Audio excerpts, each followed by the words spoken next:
Assalamualaikum warahmatullahi wabarakatuh. Salam guru penggerak. Bergerak, tergerak, menggerakkan.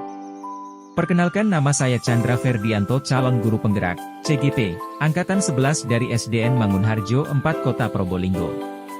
Ingin memaparkan tentang koneksi antar materi, kesimpulan dan refleksi modul 1, membuat kesimpulan dan refleksi pengetahuan dan pengalaman baru yang dipelajari dari pemikiran Ki Hadjar Dewantara. 1. Pendidikan menurut Ki Hadjar Dewantara. Menurut Ki Hadjar Dewantara, pendidikan adalah menuntun segala kekuatan kodrat yang ada pada anak-anak itu, agar mereka sebagai manusia dan sebagai anggota masyarakat dapat mencapai keselamatan dan kebahagiaan yang setinggi-tingginya. 2. Dasar pendidikan menurut Ki Hadjar Dewantara. Menuntun. Menuntun di sini mempunyai arti bahwa pendidik itu hanya dapat menuntun tumbuh atau hidupnya kekuatan kodrat yang ada pada anak-anak, agar dapat memperbaiki lakunya hidup, tumbuhnya kekuatan kodrat anak. Dalam proses menuntun, anak diberi kebebasan, namun pendidik sebagai pamong dalam memberi tuntunan dan arahan agar anak tidak kehilangan arah dan membahayakan dirinya. Di sini pendidikan berpihak pada anak. B. Kodrat anak merdeka. Manusia merdeka adalah manusia yang hidupnya lahir dan batin tidak tergantung pada orang lain, akan tetapi bersandar atas kekuatan sendiri. Merdeka yang dimaksud di sini adalah merdeka lahir, pengajaran, dan merdeka batin, pendidikan. C. Kodrat anak bermain.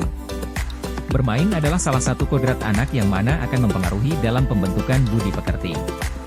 Bahkan melalui permainan dapat menjadi bagian pembelajaran di sekolah. D. Bukan tabula rasa.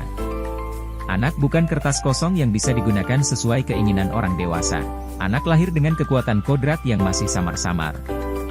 Tujuan pendidikan adalah menuntun, memfasilitasi, membantu anak untuk menebalkan garis samar-samar agar dapat memperbaiki lakunya untuk menjadi manusia seutuhnya. Menebalkan anak bisa dilakukan dengan kekuatan konteks sosiokultural. Seperti dalam teori konvergensi. Ki Hadjar Dewantara berpesan, pendidikan adalah tempat persemaian benih-benih kebudayaan. Guru diibaratkan sebagai seorang petani yang menanam jagung. Ia hanya bisa menuntun tumbuhnya jagung, di mana ia harus memperbaiki kondisi tanah, memelihara tanaman, memberi pupuk dan air, membasmi ulat-ulat dan jamur yang mengganggu hidupnya tanaman pada jagung. 3. Filosofi menurut Ki Hadjar Dewantara. Filosofi Ki Hadjar Dewantara, ing ngarsa sungtulada, ing madya mangunkarsa, tut wuri handayani memiliki arti, ing ngarsa sungtulada, pendidikan harus senantiasa membawa kebaikan yang ditunjukkan melalui perilaku daripada insan-insan pendidikan. Guru senantiasa memberi contoh yang baik bagi siswanya baik dalam perilaku sehari-hari maupun budi pekertinya. Teacher as role model. Ing madya mangunkarsa, di tengah harus bisa membangkitkan semangat siswanya apabila mereka mulai lelah dalam belajar. Motivasi sangat diperlukan dalam hal ini. Tut wuri handayani, di belakang harus memberi dorongan supaya menghasilkan SDM yang tangguh dan siap bersaing dalam kancah internasional. 4. Kodrat alam dan kodrat zaman. Kodrat alam yaitu kondisi anak sejak lahir yang dipengaruhi kultur budaya dan lingkungan tempat anak berada.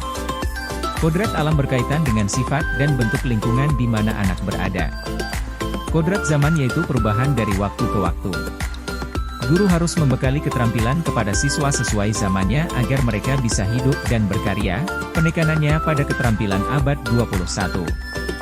Kodrat zaman berkaitan dengan isi dan irama. 5. Budi pekerti. Budi pekerti adalah kesadaran perbuatan atau perilaku seseorang, berkaitan erat dengan karakter manusia. Budi pekerti bisa ditunjukkan dengan kebiasaan yang sederhana seperti bersikap sopan, membiasakan diri bertegur sapa, salam dan senyum, juga dengan membiasakan kata tolong, maaf dan terima kasih. Pertanyaan pemantik dalam membuat kesimpulan dan refleksi terhadap pemikiran-pemikiran Ki Hadjar Dewantara, perkenankan saya untuk menjawab dan merefleksi modul 1. 1. Apa yang Anda percaya tentang murid dan pembelajaran di kelas sebelum mempelajari modul 1? 1. Sebelum mempelajari modul 1, satu hal yang saya lakukan dalam pembelajaran di kelas antara lain yaitu, 1. Saya berpikir bahwasannya siswa harus mendengarkan setiap kali saya menyampaikan materi, duduk tenang tanpa ada aktivitas lainnya yang bisa mengganggu dalam KBM. 2. Pembelajaran terfokus pada selesainya materi dan pencapaian KKM, mengutamakan aspek kognitif anak. 3. Menggunakan buku dan bahan ajar seadanya dan melarang penggunaan gadget selama KBM berlangsung. Pada saat itu saya berpikir bahwa siswa harus pandai di mata pelajaran saya, bahkan tak segan saya juga memberikan sanksi tiap kali ada siswa yang bolos atau bahkan tidak mengerjakan PR yang saya berikan. Jadi pembelajaran terkesan monoton dan membosankan bukan hanya bagi anak tapi bagi saya juga. 2. Apa yang berubah dari pemikiran atau perilaku Anda setelah mempelajari modul ini? Adapun setelah saya mempelajari modul 1.1, saya jadi merubah pandangan tentang pendidikan. Menurut Ki Hadjar Dewantara, pendidikan adalah menuntun segala kekuatan kodrat yang ada pada anak-anak itu, agar mereka sebagai manusia dan sebagai anggota masyarakat dapat mencapai keselamatan dan kebahagiaan yang setinggi-tingginya. Menuntun di sini mempunyai arti bahwa pendidik itu hanya dapat menuntun tumbuh atau hidupnya kekuatan kodrat yang ada pada anak-anak, agar dapat memperbaiki lakunya hidup, tumbuhnya kekuatan kodrat anak. Dalam proses menuntun, anak diberi kebebasan namun pendidik sebagai pamong dalam memberi tuntunan dan arahan agar anak tidak kehilangan arah dan membahayakan dirinya. Di sini pendidikan berpihak pada anak. Anak bukan kertas kosong yang bisa digunakan sesuai keinginan orang dewasa. Anak lahir dengan kekuatan kodrat yang masih samar-samar. Berdasarkan pada pemikiran pendidikan Ki Hadjar Dewantara, maka saya harus merubah pemikiran saya tentang sebuah pendidikan yang menyenangkan dengan cara A. Merubah pemikiran bahwasannya guru dan buku bukanlah satu-satunya sumber belajar mereka karena pada dasarnya masih banyak sumber-sumber yang lain, yang dapat dengan mudah mereka akses melalui smartphone yang mereka miliki.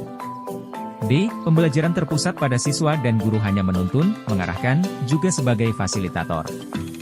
C. Merubah perilaku dengan mengemas pembelajaran lebih menarik agar motivasi belajar siswa meningkat. Memberikan kebebasan pada anak untuk menyelesaikan tugas sesuai dengan kemampuan, minat, bakat dan kreativitasnya.